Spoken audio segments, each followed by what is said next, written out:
திருக்கோளூர் பெண் பிள்ளை ரகசியம் 81வது வாக்கியம். துறைவேறு செய்தேனோ பகவரை போலே. இந்த வாக்கியத்தோட இந்த காவியம் முடிவு பெறுறது. இந்த 81 வாக்கியமும் சொல்லிட்டு திருக்கோளூர் பெண் பிள்ளை அந்த ஊர்ல இருந்து கிளம்புறா. அப்ப ஸ்ரீ ராமானுஜர் அவளுக்கு அருள் புரிந்து அவள் வீட்டில் சாப்பிட்டதாக உணவு அருந்தியதாக நமக்கு குறிப்புகள் கிடைக்கின்றன. இப்ப இந்த 81 வாக்கியமும் என்னோட வாழ்க்கையில ஒரு லீலையா பகவான் நடத்தியதா நான் நினைச்சு பார்க்கிறேன். இந்த 81 வாக்கியம் சொல்லி முடிச்சதுக்கு அப்புறம் நான் எவ்வளவு கீழ்மட்டமா இருக்கேன் அப்படிங்கிறது என்னோட நிலைமை என்ன அப்படிங்கிறது புரிஞ்சுது. இப்ப இந்த 81 வாக்கியம் என்னால சொல்ல முடிஞ்சது அப்படின்னா இதுக்கு பகவான் அருள் இல்லாம குரு அருள் இல்லாம முடியாது. யார் ஒருத்தர் பக்தி மார்க்கத்துக்கு வரணும் அப்படின்னு நினைச்சாலும் வீட்டு சூழ்நிலை சரியா இருக்கணும், உள்ளேந்து சில உந்தல்கள் இருக்கணும். என்னோட வாழ்க்கையில வீட்டு சூழ்நிலையும் என்னோட உந்தல்கள் இரண்டுமே காரணமாக இருந்ததுனால என்னால இந்த ஒரு முயற்சியை எடுக்க முடிஞ்சது. ஆரம்ப நாள்கள்லேயே எனக்கு ரா கணபதி அவர்கள், பரணிதரன் அவர்கள் எழுதிய புஸ்தகங்கள் மேலெல்லாம் எனக்கு ஈர்ப்பு இருந்தது. இந்த மாதிரி நம்மளாலையும் சொல்ல முடியுமா, இந்த மாதிரி மகான்கள் எல்லாம் தரிசிக்க முடியுமா அப்படிங்கிற ஒரு ஏக்கம் எனக்கு ரொம்ப வருஷமா இருந்தது. அது இந்த யூடியூப் மூலமா நான் சந்திச்ச மகான்களை பத்தியும் எனக்கு பிடிச்ச சில புஸ்தகங்களை பத்தியும் உங்களோட எல்லாரோடையும் ஷேர் பண்ண முடிஞ்சதை நான் ரொம்ப சந்தோஷமா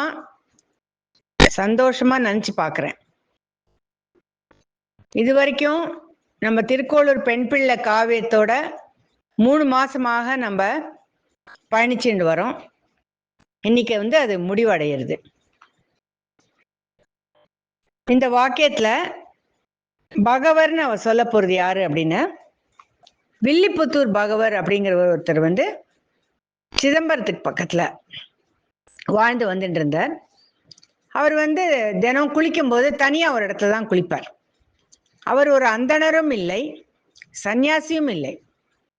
ஆனா பாக்கி எல்லாரும் ஒரு இடத்துல குளிச்சாக்க இவர் வேற துறையில போய் குளிப்பார். அப்ப கொஞ்ச நாளா இந்த மாதிரி இருக்கிறத பார்த்துட்டு கொஞ்சம் பேர் அவர்கிட்ட கேட்கிறா, நாங்கெல்லாம் ஒரு இடத்துல குளிக்கிறோம், நீங்க மாத்திரம் வேற ஏன் இன்னொரு இடத்துல வேற இடத்துல போய் ஏன் குளிக்கிறேன்னு கேட்டபோது அவர் என்ன பதில் சொல்றார் அப்படின்னா, நீங்க எல்லாரும் வர்ணாசிரம தர்மத்தை கடைபிடிச்சு வாழ்ந்துட்டு இருக்கேன். நான் ஸ்ரீ வைஷ்ணவ சம்பிரதாயத்தை சேர்ந்தவன். சரணாகதி தத்துவம் தான் என்னோட வாழ்க்கையில நான் கடைபிடிக்கிறேன். அதனால எனக்கும் உங்களோட வாழ்க்கை முறைக்கும் ஒத்து வராது, அதனால நான் தனியா தான் குளிக்கிறேன் அப்படின்னு சொல்லி அவர் பதில் சொல்றார்.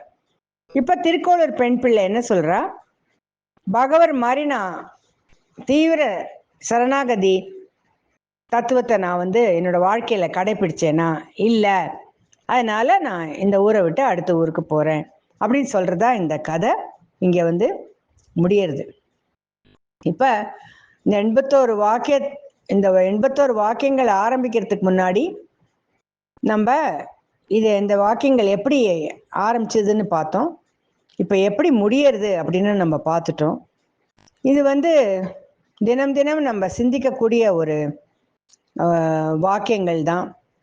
இதுல இதை பத்தி சிந்திச்சா வாழ்க்கையில நிறைய பலன்கள் கிட்டும் அப்படின்னு சொல்லி இது முடிவுரையா சொல்லி நான் உங்களிடமிருந்து விடை பெறுகிறேன். இத்தனை நாள் என்னோட நீங்க பயணிச்சதுக்கு உங்களுக்கு எல்லாருக்கும் யூடியூப் மூலமா என்னோட நன்றியை நான் சொல்றதுக்கு கடமைப்பட்டிருக்கேன். பின்னால ஒரு நல்ல ரெக்கார்டிங்கோட உங்களை எல்லாரையும் நான் திரும்பி சந்திக்கிறேன்.